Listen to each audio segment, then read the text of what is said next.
తిరుమలలో command complex అంటండి 102 కోట్లతో నిర్మించిన వెంకటాద్రి నిలయం ప్రారంభం. ఒకేసారి 4,000 మంది భక్తులకు ఉచిత వసతి కల్పించిన నిర్మాణం.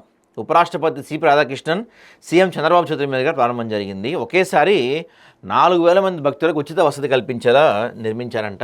చాలా మంచి విషయం. తిరుపతిలో ఏంటో ఎంత కట్టినా సరిపోదండి. జనం విపరీతంగా వస్తూనే ఉంటారు. పాపం వసతికి మెయిన్ ఇబ్బందే ఉంటుంది తిరుపతిలో ఎప్పుడు వెళ్ళినా. తిరుమల శ్రీవారి దర్శనానికి వచ్చే భక్తుల కోసం మరో అత్యాధునిక వసతి సముదాయం ప్రారంభమైంది.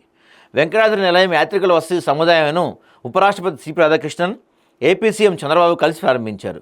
ముందస్తు బుకింగ్ లేకున్నా భక్తులకు వసతి కల్పించేలా 102 కోట్లతో నూతన కాంప్లెక్స్ నిర్మాణం చేపట్టారు. ఇందులో ఒకేసారి 4,000 మందికి ఉచిత వసతి కల్పించనున్నారు.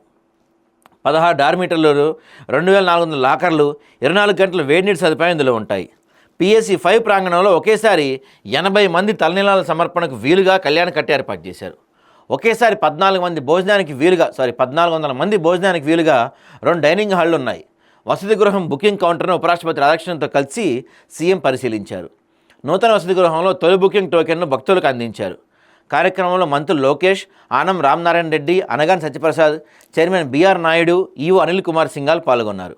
ఒకేసారి 1,400 మంది భక్తులు భోజనం చేసేందుకు వీలుగా ఈ కాంప్లెక్స్లో 2 భారీ డైనింగ్ హాళ్ళు కూడా అందుబాటులోకి ఉంచారు. ఈ సందర్భంగా వసతి గృహం బుకింగ్ కౌంటర్లో బుకింగ్ జరుగుతున్న విధానాన్ని అధికారులకు వివరించారు.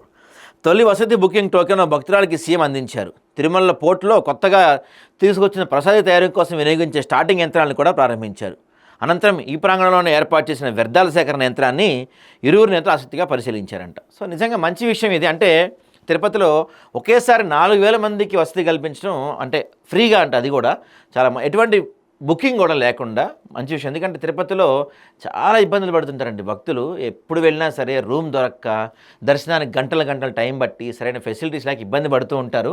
కొత్తగా చాలా మార్పులు జరుగుతున్నాయి, అప్డేట్ చేస్తున్నారు. ఇంకా ఏఐ బేస్తో దర్శనం కూడా జరిగేలా ఒక పద్ధతి తీసుకొస్తా అని చెప్పారంటే ఏఐ ద్వారా కేవలం 2 గంటల్లోనే దర్శనం అయిపోయేలా ఒక ఇది తీసుకొస్తాను. అది ఇంకా రాలేదు. అది వస్తే కూడా బాగుంటుంది. కొంత మారాల్సిన పరిస్థితి ఉంది తిరుపతిలో. ఇదైతే మంచి విషయం కమాండ్ కాంప్లెక్స్ ఏర్పాటు చేయటం.